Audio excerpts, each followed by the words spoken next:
Welcome once again to the Icons, ladies and gentlemen. I'm the Sports Professor Rick Horrow. This month, a true icon in every sense of the word. Heisman Trophy winner, NFL Pro Bowler, and incredible human being, Ricky Williams. Let's get started by going inside the icon. Ricky Williams was born in 1977 in San Diego, California. Raised by his mother with two sisters, he tested at an intelligence level twice his age when he was 6. Became a brown belt in Taekwondo at age 12 and started growing his trademark dreadlocks at 15. Williams excelled in baseball, football, track, and wrestling, but was named the San Diego Union Tribune's Player of the Year in 1994 after rushing for over 2,000 yards and scoring 25 touchdowns. He was drafted by the Philadelphia Phillies in baseball, but played football at Texas, where he won the 1998 Heisman Trophy and broke the NCAA record for career rushing yards. Williams was the 5th overall pick in the 1999 draft and played 11 seasons in the league, leading the NFL in rushing in 2002. Off the field, Williams is an active advocate for medical cannabis, a yoga instructor, and has worked as a TV analyst. Do you have any idea in your early life that you were kind of destined to greatness on the field and then potentially starting a new life off the field? You know, your early expectation stages, tell me what they were. Yeah, yes and no. I had a sense that because my mom told me when I was 7 that I was going to college and that she wasn't going to be able to pay for it. So at that moment, I knew I was decent at sports, but I knew I was going to use sports at least to get a college education. And also growing up as a kid, both of my parents and my grandparents were all ministers. So I grew up in a very religious family. And from that sense, I always, felt like I had a higher calling. And I struggled for most of my professional career to integrate those two sides of myself. And it really wasn't until the end of my career and post-career that I've really been able to fulfill those promises.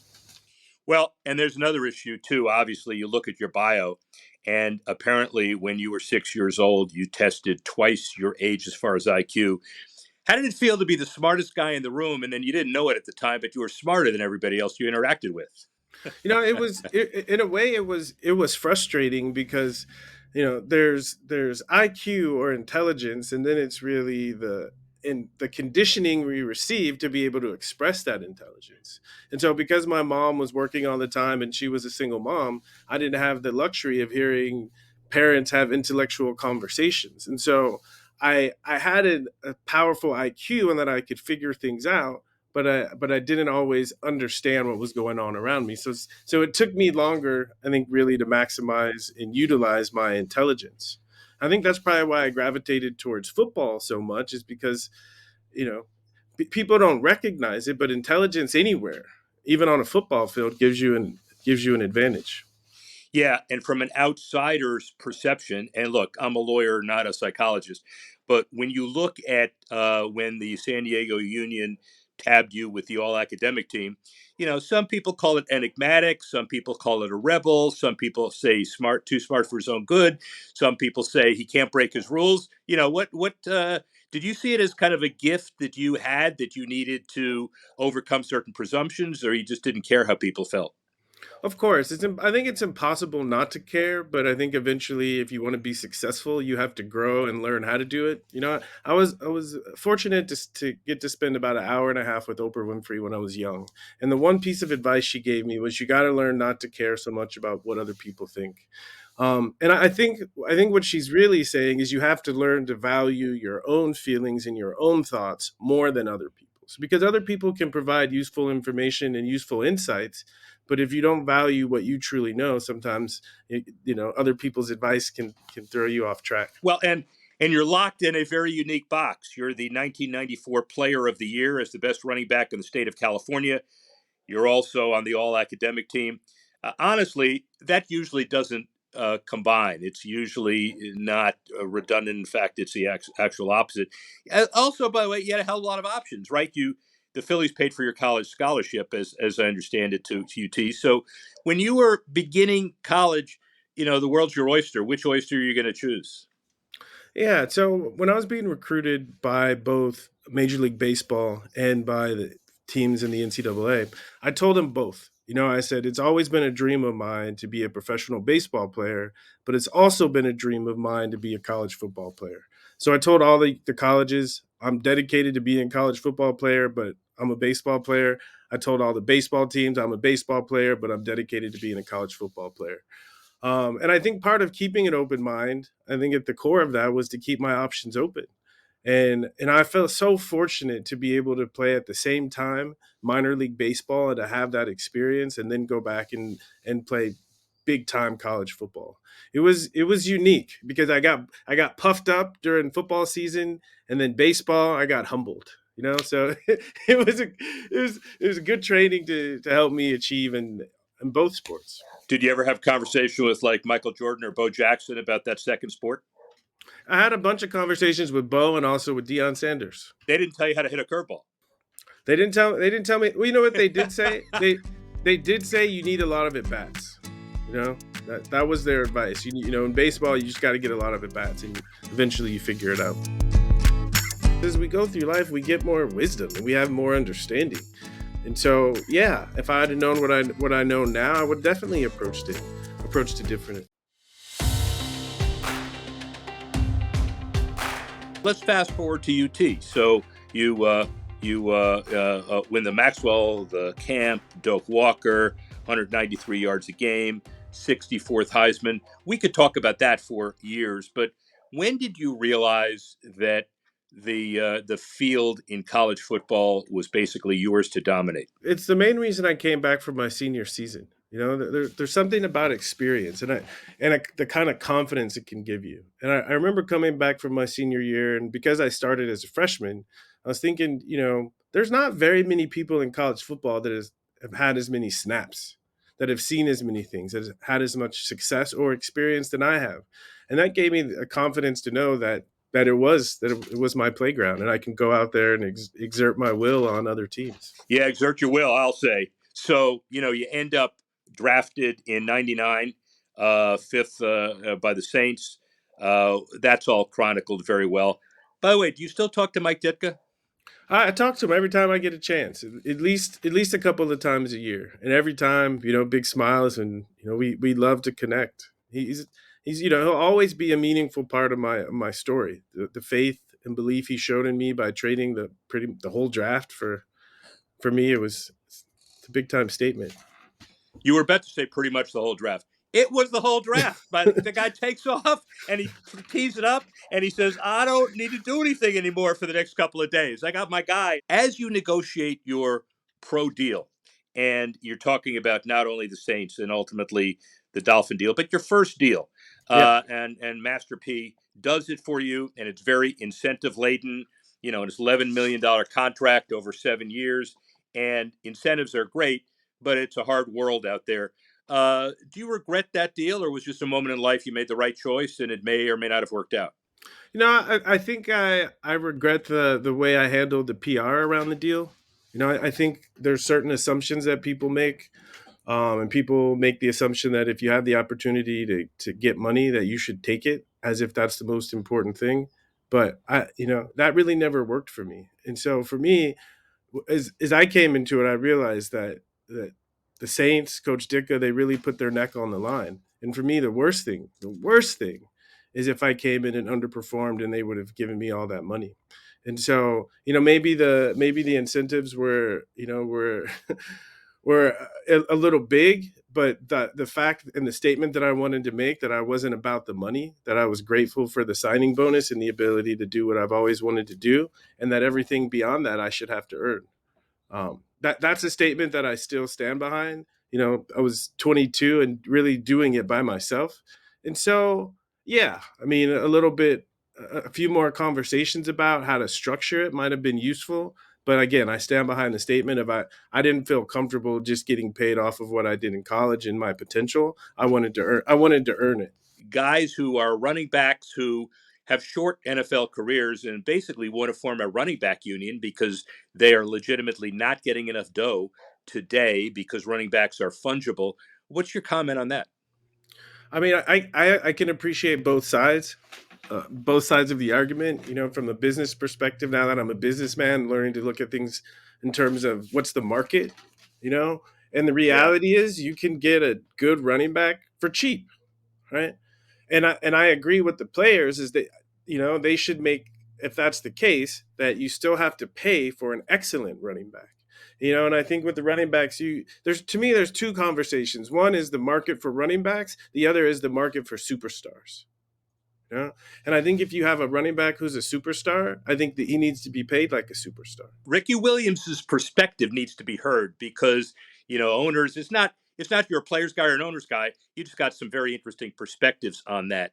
So we're in Miami, and all of us Dolphin fans think you're going to take us to the promised land, and you take us part of the way to the promised land.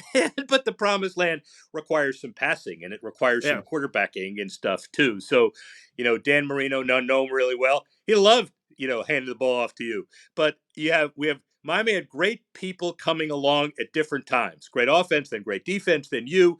But you can reflect back on that. Your retirement from the Finns twice.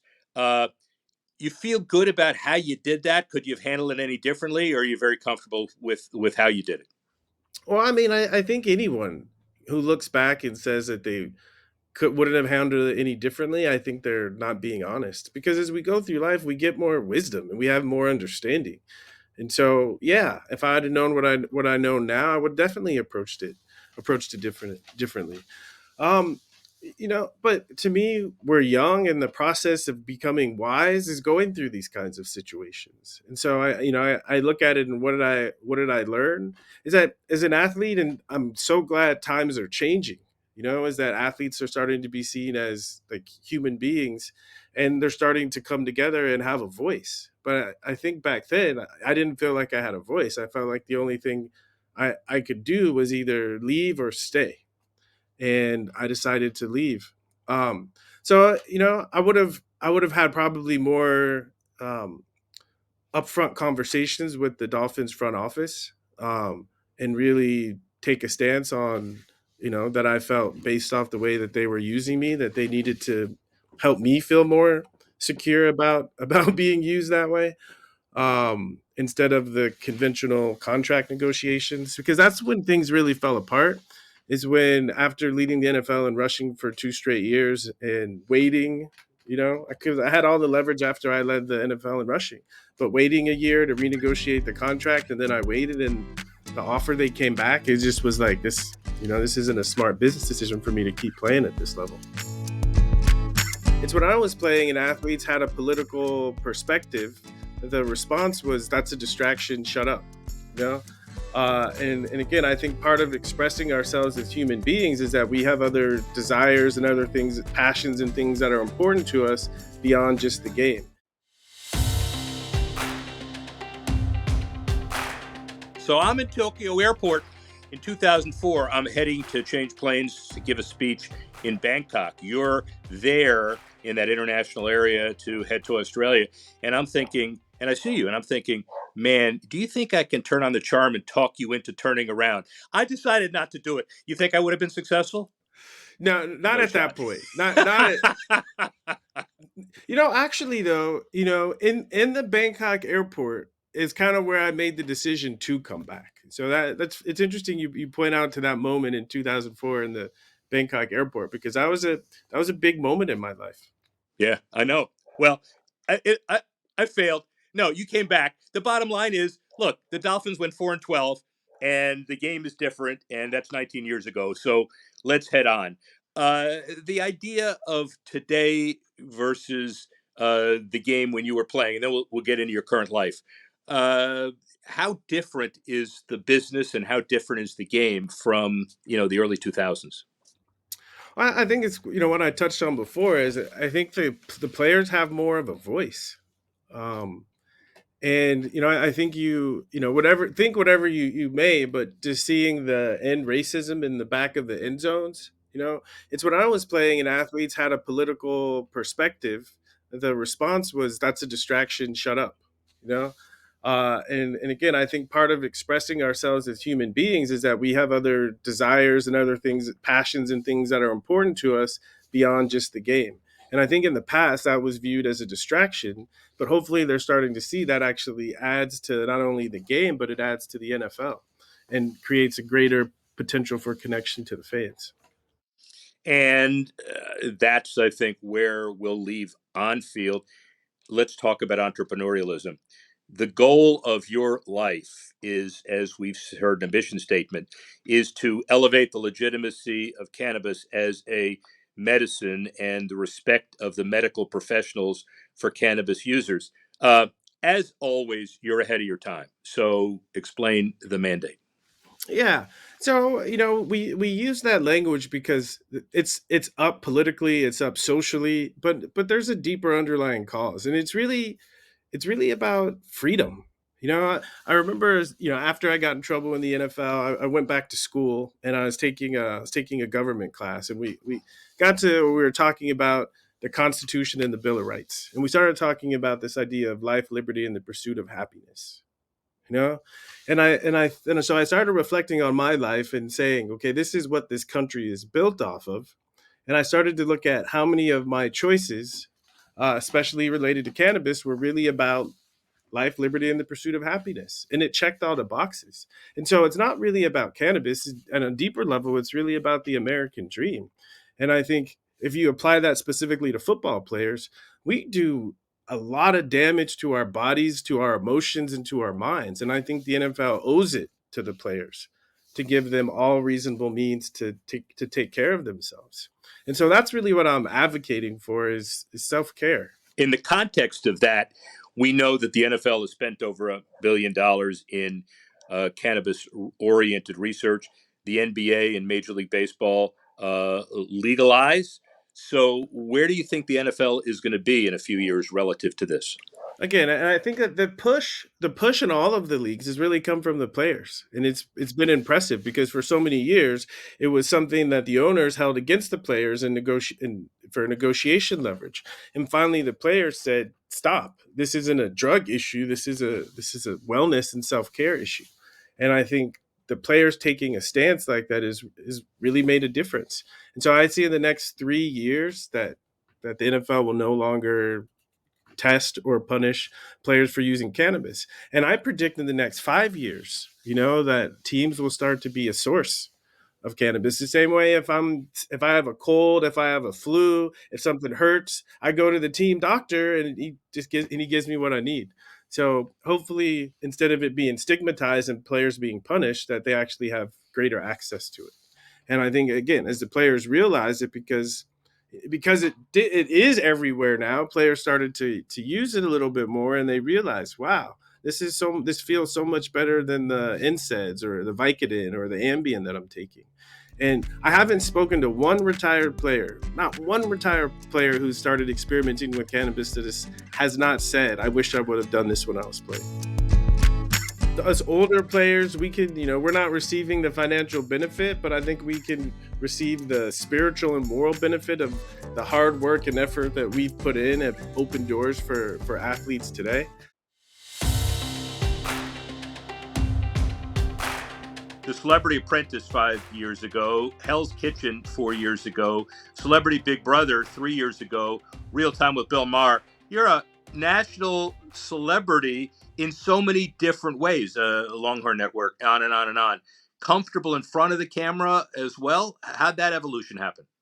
Well, I think as a football player, I spent all my time thinking about power and zone and slide protection.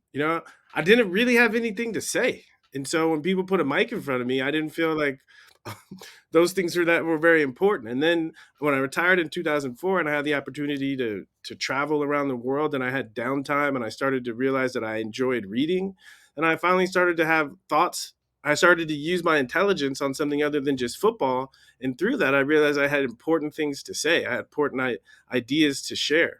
And then it became really easy to speak because I had something to say. And you have a lot to say. A couple more on your perceptions of the world of football and business. Shedeur Sanders' latest number is about 4 million in NIL value. He went up 1.5 million just because of that one game. He is an astronomical talent, as is Deion as a coach. I can talk about any one, but NIL is about $2 billion. generated for a whole bunch of stuff. First of all, were you born too early? And second of all, what do you think of the NIL process? Yeah, it's beautiful, right? And I think, us Yeah. older players, we can, we're not receiving the financial benefit, but I think we can receive the spiritual and moral benefit of the hard work and effort that we've put in have opened doors for athletes today. And to me, that feels really good. I was fortunate because the Phillies did pay for my education. I was kind of like an NIL athlete. I wasn't making nearly as much as they're making now, but I think it's great. And I think the thing I'm most excited about is it gives these young men an earlier opportunity to learn how to handle resources. And because, for me, again, I had a little bit of money in college, but when I got to the NFL and I got that first big check, it was the first big check. And if I had some experience with it in college, I think I would have been more prepared to handle it better.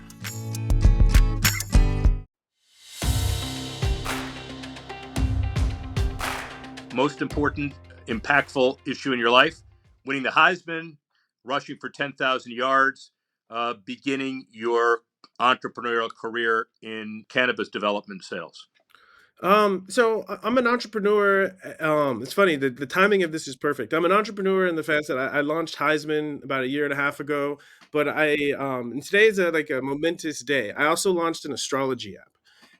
And today we turned on the paywall. So it's officially became a business this morning. And again, astrology, another stigma. It's a challenge and it's a passion, but if you can get people to open their minds, I think it's the greatest gift you can give someone.